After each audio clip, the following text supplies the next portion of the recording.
کۆتایی هەفتەی ڕابردوو جێگری سەرۆکی ئەنجومەنی سەربازی سوودان فەریق محەممەد حەمدان ناسراو بە حەمدەتی لە دوای کۆبوونەوەی لەگەڵ شاندێکی سعودی و ئیماراتیدا بە سەردانێکی ڕانەگەێنرا و گەیشتە عەرەبستانی سعودی و لەگەڵ محەممەد بن سەلمانی جێنشینی ئەو وڵاتە کۆبوویەوە.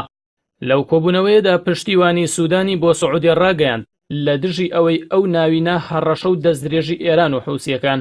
یەکێک لە دروشمە سەرەکیەکانی شۆڕشی سوودان بێلایەنی وڵاتەکەیە لە تەوەرە سیاسیەکانی ناوچەکە، بەڵام هەر لە ڕۆژانی سەرەتای لادانی عومەر بەشیر و هاتنە سەرکاری ئەنجومەنی سەربازیەوە محەممەد حەمدان سووربوونی سوودانی لە سەرمانەوەی لە هاوپەیمانی عەرەبی و جەنگی یەمەندا ڕاگەیاند کە شۆڕشگێڕان ئەوەیان بە تێپەڕاندنی ئامانجی شۆڕشەکەیان ناوبردو. ئەنجومەنی سەربازیان بەوە تۆمەتبار کرد کە قسە لە بابەتێک دەکات دەسەڵاتی ئەو نییە. هەر لە ڕۆژەکانی سەرەتای شۆڕشدا کە شۆڕشگێڕان ڕژێمی بەشیریان بە ناشەفاف ناودەبرد، شاندێکی ئیمارات و سعودیە بە نهێنی سەردانی سوودانیان کرد. دواتر هەواڵەکەی بڵاوبوویەوە کە شاندەکە بەڵێنی 3 ملیار دۆلار یارمەتیان بە وڵاتە داوەتە ئەنجومەنی سەربازی. ئەوەش لەلایەن چالاکان و سیاسەکانی سوودانەوە بەوە لێکدرایەوە کە ئەو دراوە بۆ لەباربردنی ئامانجەکانی شۆڕشە کە چەسپاندنی ئازادی و دیموکراسیە لە وڵاتدا، چونکە دراوی ئیمارات و سعودێت چوو بێتە هەر وڵاتێکی عەرەبیەوە هیوا و ئاواتەکانی بۆ ئازادی خەڵتانی خوێن کردووە.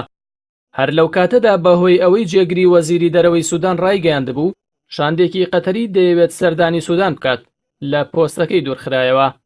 ئەمەش ڕوونترین ئاماژە بوو بەوەی کە ئەنجومەنی سەربازی بەلای تەوەری سعودی و ئیماراتدا شکاوەتەوە.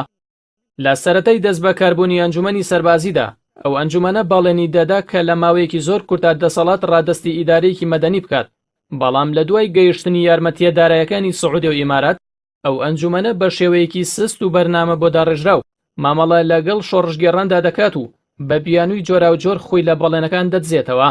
ئەمەش ڕاستی ئەو مەترسیی دوژمنانی بەهاری عەرەبی دەردەخات لەسەر نەفەسی ئازادی و دەستە و دەستکردنی دەسەڵات و دیموکراسی. هەندێک لە چالەکانی مەدەنی سوودانی لە تۆڕە کۆمەڵایەتیەکاندا مەترسی خۆیان لەوە نەشاردەوە کە ئەنجومەنی سەربازی لە دەسەڵاتی خۆی زیاتر پێی ڕاکێشاوە، بۆیە داوایان کردووە ڕۆژانی سێشەمە و چوارشەمەی داهاتوو جەماوەری ئەو وڵاتە بەشداری لە گەورەترین مانگرتنی سەرتاسەریدا بکەن.